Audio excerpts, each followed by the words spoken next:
মাস 2।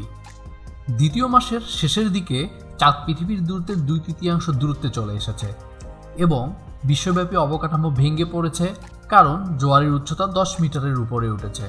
স্থানচ্যুত হচ্ছে 1 বিলিয়ন মানুষ, যারা উপকূল রেখার কাছাকাছি বাস করে। বন্দরগুলো অকার্যকর হয়ে পড়ায় শিপিং বন্ধ হয়ে গেছে। ধীর হয়ে পড়েছে পণ্য এবং খাদ্যদ্রব্য বিতরণ প্রক্রিয়া। ইন্টারনেটের 95% সমুদ্রের তলদেশে কেবল দিয়ে সংযুক্ত এবং যদিও পানির জন্য এইগুলির তেমন কোনো সমস্যা হয়নি, কিন্তু ভূমিতে অবস্থিত তাদের টার্মিনালগুলো পানি দ্বারা ক্ষতিগ্রস্ত হয়েছে। তাই বৈশ্বিক যোগাযোগ বিপর্যয়ের মধ্যে পড়ে গেছে। অপেক্ষাকৃত উঁচু জায়গায় বসবাসও নিরাপত্তার নিশ্চয়তা দেয় না, কারণ জোয়ার ভাটার কারণে নদীগুলো পেছনের দিকে প্রবাহিত হয় এবং লবণাক্ত পানি ঢুকে পড়ে, যা ভূপৃষ্ঠ এবং ভূগর্ভস্থ পানির সরবরাহকে দূষিত করে। উপকূলের কাছে তেল শোধনাগারগুলি পরিত্যক্ত হওয়ায় গ্যাসের ঘাটতি দেখা দেয়।